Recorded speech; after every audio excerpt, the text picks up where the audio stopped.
Salut les gars, salut la team Armelo Sport.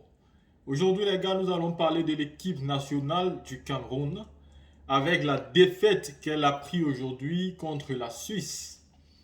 Oui, une défaite qui a touché un bon nombre de personnes, je vous assure, que ce soit les Camerounais ou même que les Africains, même ceux qui décident de rigoler. Parce que la première mi-temps était prometteuse. Quand on regardait la première mi-temps de ce match-là, on avait espoir. Et moi, j'aime pas faire des vidéos du coup. Sur le coup de la fin du match, je porte le téléphone pour faire la vidéo ou bien l'appareil. Non, c'est pas bien. Parce que quand tu fais la vidéo à ce moment-là, ce sont tes émotions qui parlent. Tu es encore en colère, tu n'es pas encore redescendu. Et tu peux dire n'importe quoi. Tu laisses dans le temps passer. Question pour toi de reprendre bien tes sentiments d'abord et maintenant de faire un bon décryptage du match. Qu'est-ce qu'on va retenir? Quels sont mes tops et mes flops?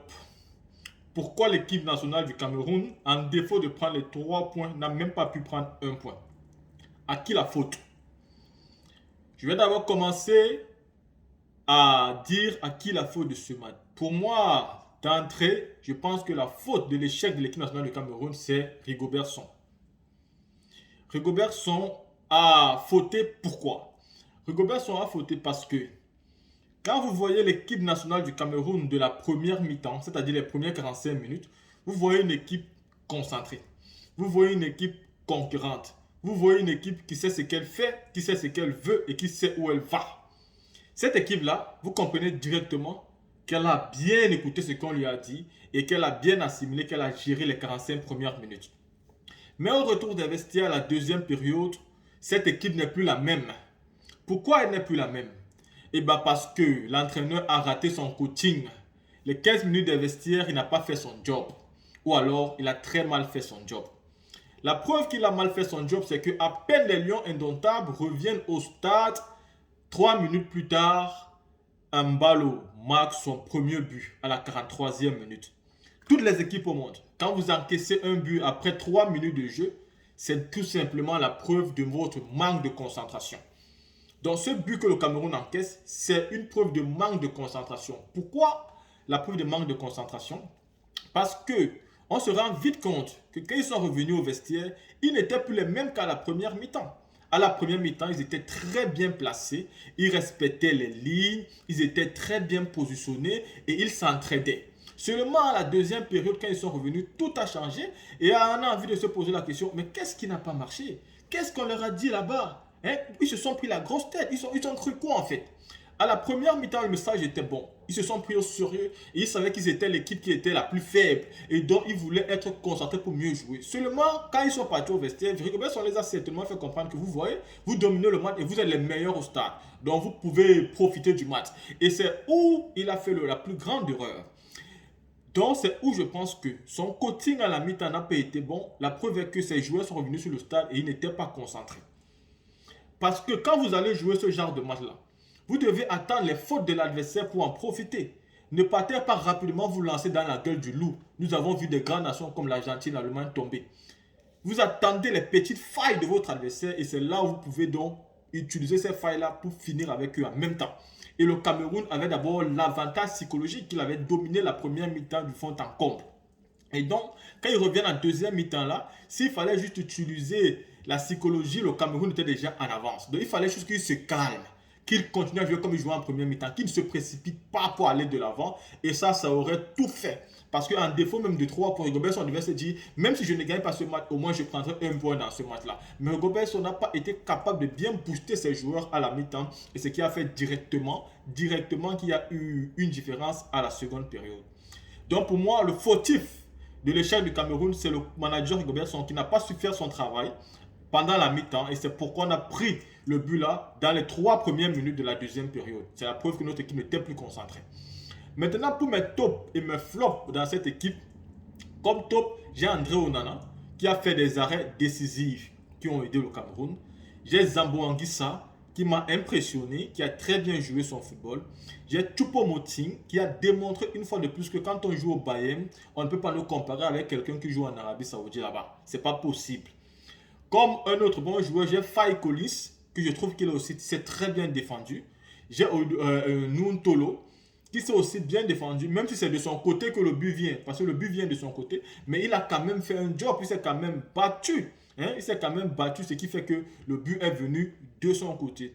Donc pour moi, voici, donc j'ai aussi, en dehors de lui, j'ai aussi Umgwet et Martin Ongla, que j'estime qu'ils ont très bien joué ce match-là aujourd'hui. Pourquoi? Parce que tous ont démontré à suffisance qu'ils avaient besoin de faire quelque chose de bon. Je peux aussi mettre Castello, mais Castello a fait beaucoup d'erreurs. Il a fait beaucoup d'erreurs. Et les erreurs qu'il a fait ont failli nous coûter depuis le début du match. Mais heureusement, il a pu encore rattraper ses erreurs. Mais Nicolas Nkoulou, par contre, je pense qu'il a extrêmement fait des erreurs. Et je souhaite qu'au prochain match, on essaye de faire confiance à Christopher Wu. À Christopher Wu, je crois bien que c'est Christophe Wu, quelque chose comme ça. Faites confiance à ce jeune joueur qui joue des grandes compétitions avec Rennes. Je pense qu'il est capable de faire quelque chose. Faites confiance à ce joueur au deuxième match de Goberson, je t'en supplie. Faites confiance à ce joueur. Donne la confiance à ce joueur-là. Il est capable de faire quelque chose. Laisse d'abord l'expérience de côté. Utilise l'efficacité. Les jeunes joueurs qui ont encore le souffle. Je t'en supplie, ça peut passer avec lui. Donc voilà mes tops d'abord. Mais flop, j'ai d'abord Nicolas Nkoulou, qui pour moi est un très très grand flop. Mon deuxième flop, c'est Karl Toko Ekambi, que je trouve vraiment qu'il était flop. Mon troisième flop, c'est Mbeumo. Les gens estiment que Mbeumo a très bien joué. Moi, je ne trouve pas qu'il a bien joué. Jusqu'aujourd'hui, on ne fait que nous vanter Mbeumo. On nous dit qu'il est bon, qu'il fait tout, qu'il fait ça. Mais il n'a même pas encore marqué un but. Depuis que je joue avec les Camerounais, avec l'équipe nationale, que ce soit les matchs amicaux, bien, il n'a pas encore marqué. On ne peut pas continuer toujours à applaudir des personnes parce qu'ils ont fait une passe, parce qu'ils ont pris le ballon, parce qu'on les a envoyé le ballon, ils ont calmé ça. Donc, on ne peut pas continuer. Donc, pour moi, c'est le flop. Le flop parce qu'il n'a pas marqué. Aujourd'hui, il n'a même pas. Nous avons tous vu comment je suis motivé. Donc, pour moi, les flops, c'est Karl Toko Ekambi qui n'avait pas le niveau. Vraiment, il ne m'a pas démontré qu'il était très bon. C'est Mbeumo qui ne m'a pas démontré qu'il était très bon. C'est Karl Toko Ekambi, Mbeumo, Nicolas Nkoulou. Pour moi, ces trois-là, c'était vraiment les flops. Et Rigobert Song, c'était le dieu des flops. Et donc, quand je mets cela ensemble, pour moi, c'est eux qui ont participé à l'échec de l'équipe nationale du Cameroun parce qu'ils n'étaient pas en forme. Et donc, ça me ramène à quoi? Ça me ramène au fait de dire que Rigobert Song, en plus des erreurs qu'il avait déjà fait, il a fait les erreurs du coaching. Au moment de changer des joueurs, pour nous montrer un bon coaching payant, Rigobert Song fait encore ses pires erreurs. Vous êtes mené 1-0, et toi tu décides de sortir Choupo-Moting pour mettre Vincent Obaka. Pourtant, Choupo-Moting est en pleine forme, il est en train de démontrer sur le stade qu'il peut changer quelque chose. On te parle de quelqu'un qui joue au Bayern de Munich. Tu vas sortir quelqu'un qui joue au Bayern de Munich pour mettre quelqu'un qui vient en Arabie Saoudite. Soit tu vas les mettre ensemble sur le stade, mais tu ne peux pas sortir. Pour moi, en ce moment-là, j'aurais sorti Karl Toko Ekambi et j'aurais plutôt rajouté Vincent Aboubakar. C'est ce que j'aurais fait. J'aurais sorti Karl Toko Ekambi, j'aurais ajouté Vincent Aboubakar, ou j'aurais sorti Martin Ongla et j'aurais ajouté Vincent Aboubakar. Mais jamais de la vie, je dis bien jamais de la vie, vous sortez Choupo-Moting en ce moment-là alors que vous êtes mené. Le pire dans tout ça encore, c'est son coaching où il fait sortir Martin Ongla, qui a géré le match et qui allait même de l'avant pour mettre Gaël Ondoa. C'est-à-dire Gaël Ondoa qui était totalement perdu quand il est entré. Comment, c'est-à-dire Gaël Ondoa, qu'est-ce qu'il a donné à Rigobert Song? J'ai l'impression qu'il y a vraiment des joueurs qui payent Rigobert Song pour venir avec national. Moi, je ne comprends pas. Qu'est-ce que ce joueur a bien pu donner à Rigobert Song pour être où il est aujourd'hui? Mais à un moment donné, il faut nous respecter. À un moment donné, il faut quand même mettre des personnes qui peuvent changer. Gaël Ondoa, qu'est-ce qu'il t'a donné pour être là? Dès qu'il est entré, tu as compris la défaillance totale. Le manque, c'est-à-dire le manque de capacité, manque de qualité. Il ne pouvait rien. C'est pas son niveau. La Coupe du Monde, un match de Coupe du Monde, ce n'est pas son niveau. Il a prouvé qu'il n'a pas le niveau. Donc, comment il a pu mettre Gaël Ondoa en sortant Martin Ongla qui faisait son match? Martin Ongla a même été décisif. Il a tiré des matchs, des ballons que le gardien a juste retiré. Il allait de l'avant, Martin Ongla. Donc, il est sorti toute la frustration, la colère et tout. Moi, je comprends son comportement. Je peux comprendre le comportement de Martin Ongla qui était frustré. Parce que vous ne pouvez pas jouer le ballon comme ça, faire des efforts et on vous remplace avec quelqu'un qui ne joue même pas en championnat. Et en plus, il n'est même pas en première division. Qu'est-ce que ça signifie? Donc, pour moi, je pense clairement que Martin Ongla ne devait pas sortir pour laisser la place à celui qu'on appelle Gaël Ondoa. Pour moi, Rigobert Song a raté son coaching. Il a raté son coaching en sortant Martin Ongla pour mettre Gaël Ondoa. Il a raté son coaching en sortant Choupo-Moting pour mettre Vincent Obaka. Pour moi, il devait sortir Karl Toko Ekambi. Il devait mettre Mouminga Maleu. Parce que Mouminga Maleu, il mérite d'entrer autour de 60 minutes comme ça. C'est quelqu'un qui court, qui est vif, qui est fort, qui a la force, qui cherche. Pourquoi tu laisses ce joueur au banc en fait? Pourquoi tu laisses ce joueur au banc? Moi je préfère Mouminga Maleu même à Karl Toko Ekambi. Parce qu'il est plus percutant. Il cherche plus, il entre plus, il provoque plus et il fait plus de centres à l'intérieur. Aujourd'hui, combien de centres Vincent Obaka a fait? Il n'est pas si combattant que ça. Numingama le monte et descend, il aide beaucoup le latéral. Contrairement à Kaltoke Kambi, lui qui a joué sa première mi-temps, je ne discute pas, mais qui ne peut pas avoir, c'est-à-dire cette force à l'équipe nationale comme Numingama. C'est vrai, il nous a sauvé face à l'Algérie. C'est vrai, il a joué une bonne Coupe d'Afrique. Mais il ne faut pas oublier que pendant cette Coupe d'Afrique, Numingama était toujours titulaire. Et qu'il faisait un bon job aussi. Donc je pense clairement que Rigobert Song a loupé encore le coach en ce moment-là. Je pense que tu devais donc mettre Mouminga Malo qui avait besoin d'entrer. Deuxièmement, tu devais rajouter Vincent Obaka qui devait jouer aussi avec Choupo-Moting devant. Et tu devais d'abord sortir Mbemo.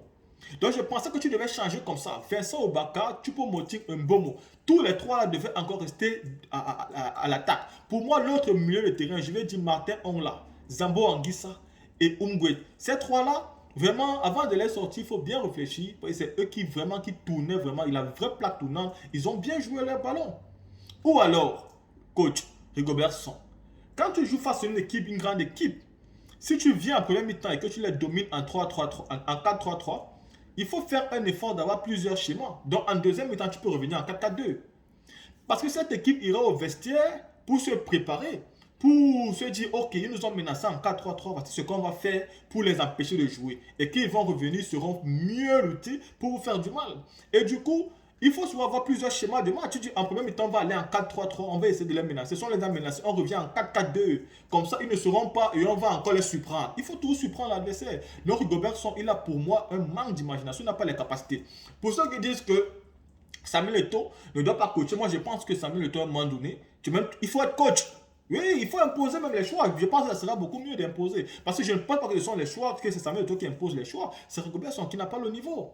Nous tous nous sommes contents qu'il soit là, nous sommes tous contents qu'un Camerounais soit là, mais Rigobert Song n'a pas le niveau d'entraîner l'équipe nationale du Cameroun. Il ne fait pas de coaching payant. Non, on ne va pas gagner une Coupe du Monde ou bien passer même au deuxième tour d'une Coupe du Monde avec des proverbes, avec les théories. C'est pas ça. Au stade là, il faut démontrer tes capacités. Ce que tu as fait en première mi-temps, pourquoi tu n'as pas pu le faire en deuxième mi-temps? Ce n'est pas la faute des joueurs, c'est la faute de l'entraîneur à 100%. Sur ce les gars, dites-moi ce que vous pensez et on se voit pour un prochain match.